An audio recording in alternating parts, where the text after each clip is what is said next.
Bonjour et bienvenue sur ma chaîne Parole de Lumière pour une nouvelle vidéo sur un thème complexe, les manifestations occultes dans le corps physique. Avant d'aller plus loin et si le sujet vous intéresse, merci de vous abonner ou de mettre un pouce bleu pour que ma petite chaîne de partage et de prière puisse continuer à vivre. Alors, qu'est-ce que l'empreinte obscure ? Quelles sont les manifestations occultes dans le corps physique ? C'est une agression, une intrusion et une violation de l'intégrité individuelle. J'ai envie de dire que c'est une tentative pour diviser l'être, le psychisme, et pour le mettre en morceaux. Ces manifestations ont pour effet que la personne qui les subit perçoit son corps comme étranger ou comme habité par des corps étrangers. C'est terrifiant et ça peut générer une forme de dégoût de soi-même, empêchant tout moment de sérénité, de liberté, d'intégrité, d'intangibilité. C'est comme dans une guerre où on ne sait pas ce qui frappe, ni quand, ni même pourquoi. Tout ce qu'on sait, c'est que ça va attaquer. Et cela place la victime dans un état d'hypervigilance constante, l'affaiblit, détruit son sommeil, l'isole de plus en plus, puisqu'elle est en mode survie ou zombie, et que ça rend difficile pour elle toute relation humaine heureuse, amicale ou amoureuse. Et je compte des dizaines de témoignages, de demandes d'aide de la part de personnes en souffrance. Quelque chose bouge dans leur corps en permanence, ou à certains moments de la journée ou de la nuit. Leur sommeil en est donc très perturbé, avec l'impression de ne jamais parvenir à dormir pour certains. Aucun examen médical, très intrusif même, ne détecte le moindre corps étranger, et pourtant c'est bien là, au plan sensoriel. J'ai donc fait des recherches sur base de ces témoignages dont voici quelques extraits. Qu'on soit homme ou femme, les témoignages se recoupent, et le phénomène n'est donc pas lié au genre. Voici ce qu'on en dit. Je ressens des douleurs itinérantes dans mon corps et comme des décharges électriques. Ou bien, je ressens des brûlures dans un pied, la sensation douloureuse monte, s'installe jusque dans l'épaule et la nuque, comme une présence physique dans mon corps, ça redescend puis ça remonte. Ou encore, il s'agit davantage de nuisances que de douleurs au sens clinique, même si ces sensations peuvent entraîner un malaise important, avec parfois des nausées, une accélération marquée du rythme cardiaque. Ou encore un exemple. Je ressens des pressions internes, comme quelque chose qui se place en moi, avec des mouvements brusques et répétés. Ces sensations semblent synchronisées avec des bruits de pas anormalement lourds, perçus comme venant des murs ou du plafond. Voici un autre témoignage. Assise ou couchée, je ressens des pressions localisées au point de contact avec le support, parfois sous forme de coups répétés ou de sensations de poussées traversantes.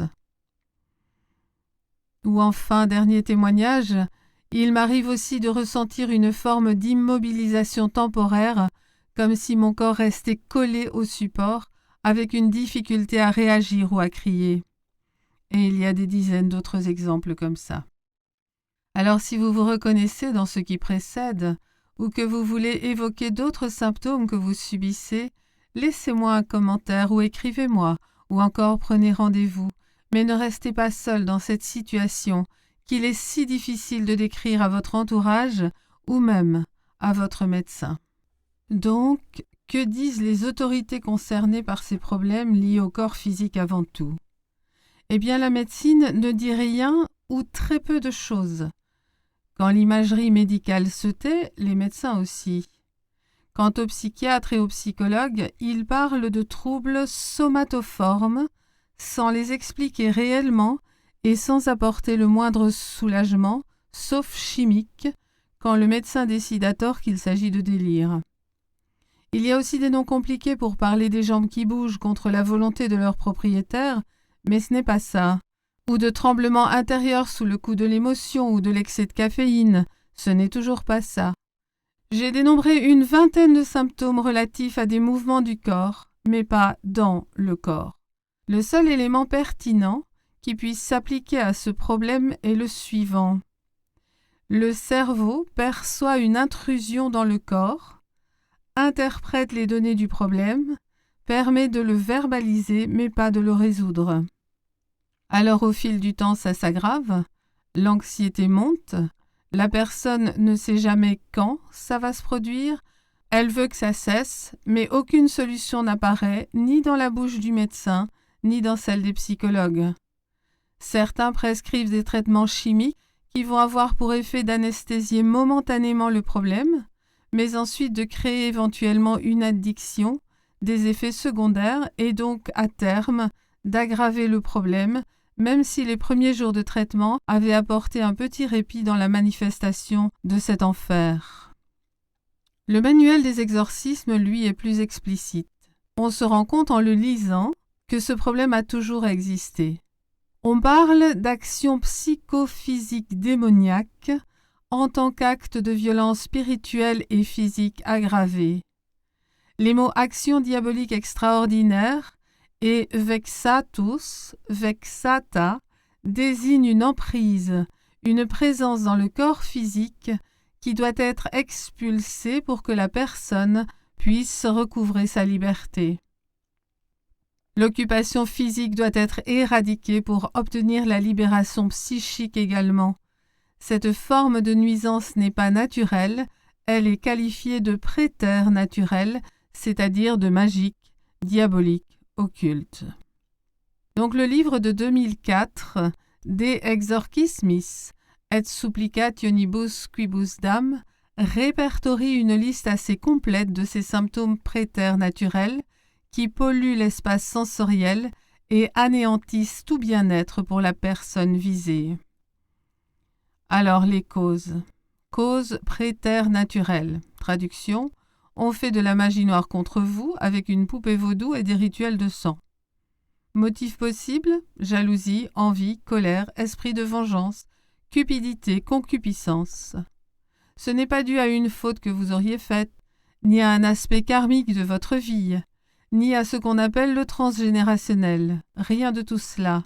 C'est juste quelqu'un qui vous hait au point de vouloir s'emparer de ce que vous avez, à commencer par votre joie de vivre et votre lumière. Et c'est vieux comme le monde, ça a toujours existé. Il y a des remèdes, même s'il faut parfois du temps pour surmonter cette épreuve terrifiante. L'efficacité du travail, du remède, a pour base d'abord la non-dispersion des éléments de travail thérapeutique. Alors comment extraire sans retour les entités qui polluent votre intégrité physique et psychique? Il y a, à mon sens, 4 grandes étapes vers la délivrance. D'abord, il y a un travail en parallèle entre l'exorciste et vous-même, un désenvoûtement par exorcisme triangulaire et en parallèle, une action de purification du corps physique. On passe ensuite au désancrage kinesthésique, c'est-à-dire du magnétisme, de l'acupression, cela dépend de la nuisance. Enfin, on passe aux soins, à la cicatrisation spirituelle ou psychique. Il faut apprendre à se fermer aux influences astrales. Et enfin, la dernière étape pourrait être le renforcement psychique par le verbe et la prise d'autorité pour chasser toute velléité de retour. En attendant, voici une prière ancienne, un exorcisme bref, qui pourra, je l'espère, soulager vos symptômes. Mais je vous conseille de ne pas rester seul face à cette expérience traumatique. N'allez pas non plus chercher n'importe quel chaman ou des gens qui n'ont pas l'expérience de l'exorcisme. Alors recueillez-vous, le travail de lumière va commencer. In nomine Patris et Filii et Spiritus Dei et Matris Verbi. Amen. Domine da nobis spiritualem auxilium quadegemus. Sancte Michaele Arcangele, Sancte Raphaele Arcangele, protectionem et sanationem donate nobis. Et judica Domine nocentes nos, expugna impugnantes nos. Apprehende arma et acutum, et exurge in adjutorium nobis. confundantur quaerentes animam meam et cogitantes mihi mala. Potentiam et lucem in manibus meis date me, ut omne malum animae et corporis eradicetur nunc et semper ex corpore famuli Dei. Per potentiam Iesu Christi et per vi mujus precationis. Christus rex venit in pace, et Deus factus est humanum, qui verbum caro factum est, et habitat in nobis. Omnia mala eradicat ex corpore tuo. Amen. Benedicat tibi Dominus Deus omnipotens, Patris, Filii, Spiritus et Matris. Amen. Descendat super vos, in vobis, et in fructus terrae, et maneant semper. Pax Domini nostri Iesu Christi, virtus passionis eius, signum sanctae crucis integritas beatae Mariae Mater Dei. Benedictius sancto et electorum Dei, titulus salvatoris nostri, in cruce inri, sit triumphalis hodie et quotidie inter vos et inimicos vestris, visibiles et invisibiles, contra omnia pericula animae et corporis mei, omni tempore et loco. Et linguam meam meditabitur justitiam tuam tota die laudem tuam. Et gratias sagebo Domini, et gaudebo, et exultabo, liberata, liberatus, in Iesu meo. Iesus Creator, Spiritus, Mater, Iudices Universi. Amen. Voici que se termine cette vidéo qui, je vous l'avoue, a été difficile à réaliser, comme si de petits obstacles entêtés avaient été placés en permanence entre la réalisation de la vidéo et moi. Mais la lumière est toujours victorieuse des ténèbres et des mondes occultes. Alors, si vous vous reconnaissez dans ce qui précède, laissez-moi un commentaire, écrivez-moi ou prenez rendez-vous, mais ne restez pas seul dans cette situation. Je sais ce que vous subissez, et je vous promets que je ferai tout ce qui est en mon pouvoir pour vous aider. Alors à très bientôt pour une nouvelle vidéo de partage et d'enseignement spirituel. Entre-temps, où que vous soyez, quoi que vous fassiez, prenez grand soin de vous.